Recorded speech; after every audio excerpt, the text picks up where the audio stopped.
జాగ్రత్తగా వినండి. దావీదు రాజుగా పరిపాలన చేయటం ప్రారంభించినప్పుడు, సంపూర్ణంగా దేశమంతా పరిపాలన చేయడానికి ముందుకొస్తున్నప్పుడు మరొక ఆటంకం వచ్చింది. అబ్నేరు అనేటటువంటి దుర్మార్గుడు ఏం చేశాడు? ఇష్బోషెతు అనేటటువంటి సౌలు యొక్క కుమారుణ్ణి రాజుగా ప్రకటించేశాడు. 11 గోత్రాల మీద రాజు ఇష్బోషెతు. వాస్తవంగా ఇష్బోషెత్ అనేవాడు రాజుగా ఉండడానికి హక్కుదారుడా? అర్హత ఉందా? యోగ్యత ఉందా? యుద్ధానికి కూడా పనికిరాడు. కాబట్టి సౌలు ఎప్పుడూ కూడా ఇష్బోషెతును తనతో పాటు యుద్ధానికి తీసుకెళ్ళా. చేతకాని దద్దమ్మ. అలా చేతకాని దద్దమ్మను ఎందుకని అబ్నేరు రాజుగా ప్రకటించాడంటే, తన పోస్టు హుస్ట్ కాకుండా ఉండడానికి, తను సైన్యాధిపతిగా కొనసాగడానికి, అలాగే తను చెప్పినట్టుగా దేశము నడవడానికి. వాస్తవంగా ఇష్బోషెతు రాజే గారు నడిపిస్తుంది ఎవరో చెప్పండి? అబ్నేరు నడిపిస్తున్నాడు. అదే వాడికి కావాలి. ఇప్పుడు జాగ్రత్తగా వినండి. అబ్నేరు అవకాశవాది, స్వార్థంతో నిండిపోయిన వాడు, బలహీనలను వారి బలహీనతలను ఆధారం చేసుకొని తను అనుకున్న పని చేసేవాడు, అడ్డమైన పనులు చేయడానికి సిద్ధంగా ఉండేవాడు. జరిగింది ఏమిటి ఇప్పుడు చెప్తున్నాను, జాగ్రత్తగా వినండి. అబ్నేరు ఇష్బోషెతును రాజుగా ప్రకటన చేసిన తర్వాత 11 గోత్రాల మీద ఇష్బోషెతు 2 సంవత్సరాలకు పైగా పరిపాలన చేశాడు. దావీదు వాస్తవంగా ఇశ్రాయేల్ మీద రాజుగా పరిపాలన చేయడానికి ఆటంకం వచ్చి పడింది. అబ్నేరు యొక్క రూపంలో వచ్చి పడింది. ఆ తర్వాత సడన్గా ఒకరోజు జరగకూడని ఘోరం జరిగింది. ఏమిటి జరగకూడని ఘోరం? అది చెప్పే ముందు ఈ విషయాన్ని నన్ను చెప్పనివ్వండి. ఒకరోజు ఒక సహోదరి ఫోన్ చేసింది. ఆ ఫోన్ యొక్క సారాంశం ఏంటో చెప్తాను, జాగ్రత్తగా వినండి. అతను ఒక పనివాడు, ఒక యజమాని దగ్గర పనిచేస్తున్నాడు. గతంలో అప్పు చేశాడు 10 లక్షల రూపాయల వరకు. వడ్డీలే కట్టలేకపోతున్నాడు. తనకు వచ్చే జీతం మొత్తం మీద పనిచేసేవాడికి ఎంత వస్తుంది? 10,000 రూపాయలు వస్తుంది. 10,000 రూపాయలు వచ్చేవాడు 10 లక్షల రూపాయలు వడ్డీ గడ్డం మాటలంటారా? పైపెచ్చు ఇచ్చిన వాళ్ళు కాస్త మీదకు వచ్చి అతన్ని ఒత్తిడి చేస్తూ ఉంటే ఏం చేయాలో తెలియక అల్లాడిపోతున్నప్పుడు యజమాని దగ్గరికి వెళ్ళి, అయ్యా నీ కాళ్ళు పట్టుకుని నీకు దండం పెడతాను, ఏదో ఒకటి చేసి అప్పుల్లోంచి నన్ను విడిపించండి. ఎంత ఉందరో అప్పు? 10 లక్షల రూపాయలు అప్పు ఉందయ్యా. 10,000 రూపాయలు సంపాదించేవాడు 10 లక్షల రూపాయలు అప్పు తీర్చగలడా? తీర్చలేడు. కానీ తీర్చక తప్పదు. అటువంటి సమయంలో యజమాని తన దగ్గర పనిచేస్తున్నటువంటి ఆ పేదవాడిని చూసి, సరేలేరా అప్పేదో నేను ఇస్తాను, వడ్డీ లేకుండానే చెల్లించుకుందు కానీ అని చెప్పేసి సహాయం చేసి 10 లక్షల రూపాయలు ఇచ్చేసి వాడికి ఉన్నటువంటి అప్పును తీర్చేశాడు. ఇప్పుడు ఈ వ్యక్తి పనిచేసేటటువంటి ఆ వ్యక్తికి కానీ, పనిచేసేవాని యొక్క భార్యకు కానీ ఎలా కనిపిస్తున్నాడో చెప్పండి? సాక్షాత్తు దేవుడిలా కనిపిస్తున్నాడు. 10 లక్షల రూపాయలు అడిగితే వెంటనే ఇచ్చేశాడు. వడ్డీ కూడా లేకుండా, వడ్డీ కూడా తీసుకోకుండా, పేదవాడైనటువంటి పనివాడినైనటువంటి పాలేరునైనటువంటి నా పట్ల దయతలచి 10 లక్షల రూపాయలు ఇచ్చేశాడని ఎంత సంతోషపడిపోయాడో, ఎంత మురిసిపోయాడో. తన భార్య కూడా చెప్పేసరికి తాను చాలా చాలా చాలా చాలా సంతోషపడిపోయింది. సహోదరులు, మన జీవితాల్లో ఇలాంటి వాళ్ళు తారసపడతారు. మనం అర్హులం కాకపోయినా, మనకు అర్హత లేకపోయినా, వారికి ఉన్నటువంటి డబ్బును బట్టో, వారికి ఉన్నటువంటి అధికారాన్ని బట్టో మనకు సహాయం చేసేవాళ్ళు తారసపడతారు. ఇప్పుడు జాగ్రత్తగా వినండి. ఇప్పుడు 10 లక్షల రూపాయలు ఇతను అప్పనంగా ఇచ్చాడు అంటే మంచితనం తెచ్చుంటాడా, లేక ఏదైనా స్వార్థం ఉండుంటుందా? చెప్పండి. యోగ్యత లేని ఇష్బోషెతు, పనికి మాలిన, యుద్ధానికి కూడా వెళ్ళలేని, యుద్ధం చేయలేని వాడిని తీసుకొచ్చి రాజు సింహాసనం మీద అబ్నేరు కూర్చోబెట్టాడంటే మంచితనం అనుకుంటున్నారా, స్వార్థం అనుకుంటున్నారా? స్వార్థం. తను అనుకున్నది చేయడానికి, అనుకున్నది జరగడానికి తీసుకొచ్చే కూర్చోబెట్టాడు తప్ప తన మంచితనం కానే కాదు. వినండి, ఆ సహోదరి ఫోన్ చేస్తుంది. అయ్యా పరిశుద్ధంగా జీవించాలంటున్నారు, శరీరాన్ని అమ్మకూడదు అంటున్నారు. ఒకవేళ శరీరాన్ని అమ్మినట్లయితే, వ్యభిచారం చేసినట్లయితే నరకానికి పోవాల్సి వస్తుందని చెప్పి అంటున్నారు. ఈరోజు ఆ వాక్యం విన్నప్పుడు నా గుండె పగిలిపోయింది. నన్ను ఏం చేయమంటారో చెప్పండి. ఏమిటి సమస్య? ప్రతిరోజు రాత్రి నా భర్త నన్ను తన యజమాని దగ్గరికి తీసుకెళ్ళి రాత్రి దింపొస్తాడు. ఆ యజమానితో నేను పాపం చేయాలి. ఎందుకయ్యా నాకు ఈ దుస్థితి?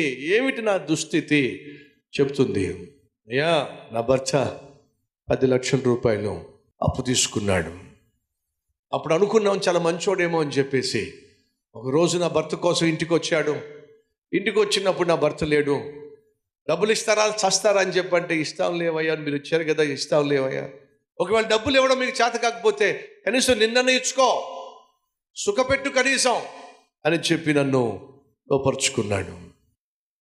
వాస్తవం ఏమిటి? పేదవాడని చెప్పేసి పేదవాడికి సహాయం చేయాలనే ఉద్దేశం కాదండి. ఆ పేదవాడికి ఉన్న అందమైన భార్య మీద వాడు కన్నుపడింది. ఆమెను లోపరుచుకోవడానికి ఏం చేశాడు? సహాయం అనేటటువంటి ఎర్ర వేశాడు. సహోదరులు, ఇలాంటి అవకాశవాదులు ప్రతి చోట ఉంటారు.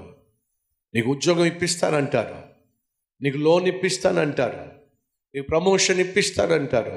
ఈ విధంగా నీకున్నటువంటి అవసరాన్ని, నీకున్నటువంటి కష్టాన్ని, నీకున్నటువంటి లోన్లీనెస్ని, ఒంటరితనాన్ని ఆధారం చేసుకొని అపద్బాంధవులుగా మీ జీవితంలో ప్రవేశించి ఆ తర్వాత మీ జీవితంలో అడ్రస్సే లేకుండా చేసేస్తారు. మిమ్మల్ని అనాథలుగా చేసేస్తారు. ఎవరికీ చెప్పుకోలేనటువంటి కష్టాల్లో వాళ్ళు మిమ్మల్ని నింపేస్తారు. ఈ విషయం దయచేసి అర్థం చేసుకోండి. ఎవరైనా సరే మీ జీవితంలో అడగకుండా సహాయం చేస్తున్న, అధికమైన ప్రేమను చూపించేస్తున్న, ఆప్యాయతను కురిపించేస్తున్న, దయచేసి జాగ్రత్తగా ఉండండి. అటువంటి వారి వెనుక సాధారణంగా సహజంగా ఏదో ఒక స్వార్థము ఖచ్చితంగా ఉంటుంటుంది. కేవలం దేవుణ్ణి కలిగి, దేవుని ప్రేమ కలిగిన వారు మాత్రం తప్ప మిగతా వాళ్ళు ఎవరైనా సరే నీ పట్ల అతి ప్రేమను కానీ, అతి ఆప్యాయతను కానీ, అతి మితిమీరినటువంటి అభిమానం కానీ చూపిస్తున్నట్లయితే బహు జాగ్రత్తగా ఉండాల్సిందిగా కోరుతున్నాను. జరిగింది ఏమిటి?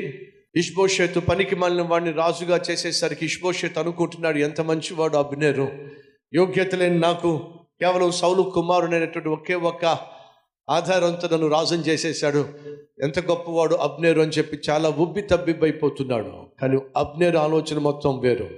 ఒకవేళ దావీదే గనుక ఇశ్రాయేల్ దేశాన్ని మొత్తం రాజు అయినట్లయితే నేను పనికి మాలిన వాడిని గనుక నన్ను తీసి పక్కన పడేస్తాడు. నా ఉద్యోగం కొనసాగాలి అని అంటే ఖచ్చితంగా నేను ఈ పనికి మాలిన వాడికి సహాయం చేయాలి. స్వార్థం ఒక్కసారి ఆలోచిస్తావా? దాన్ని నువ్వు అరికట్టకపోతే అయ్యా అమ్మా నాశనం అయిపోతావు. నీ చుట్టూ ఉన్నటువంటి సమస్తాన్ని పోగొట్టుకుంటావు, పాడు చేసుకుంటావు. ఒకవేళ ఆ లోపం ఏమిటో నీకు తెలిసినట్లయితే ఈరోజు ప్రభు సందు పశ్చాత్తాపడతావా? దయచేసి నాకు ఇక్కడ విజయం దయచేయ్యా, ఇక్కడ సైతానికి నేను దొరకకుండా చేయి ప్రభువా.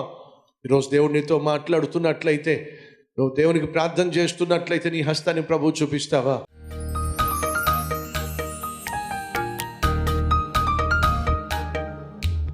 మహాపరిశుద్ధుడు అయిన ప్రేమ కలిగిన తండ్రి, సూటిగా స్పష్టంగా మాతో మాట్లాడి శ్రేష్టమైన సందేశం ద్వారా మమ్మల్ని దర్శించినందుకు వందనాలు. వెత్తబడిన వాక్యాన్ని ఫలింపచేయ్యా. తండ్రి కొడుకులో గొల్లాన్ని చూశాడు, కానీ అదే కొడుకులో గొప్ప రాజును నువ్వు చూశావు నాయన.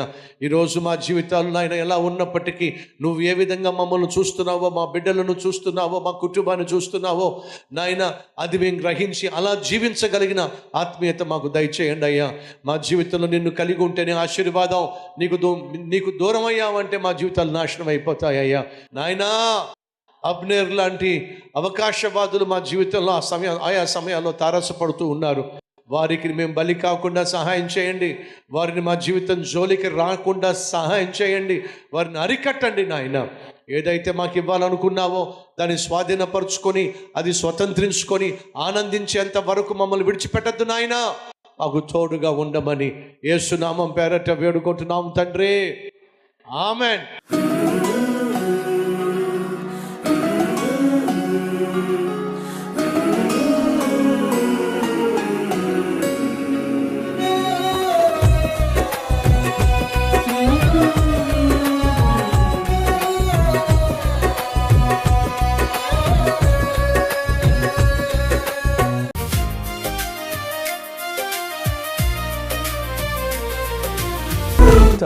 డైలీ డివోషన్ మీకు ఆశీర్వాదకరంగా ఉంటే 10 మందికి షేర్ చేయండి, లైక్ చేయండి, అలాగే ఖచ్చితంగా కామెంట్ పెట్టండి. మళ్ళీ రేపు ఇదే సమయంలో మరొక అద్భుతమైన డైలీ డివోషన్ మీ ముందుకు రాబోతున్నాను. అంతవరకు సెలవు.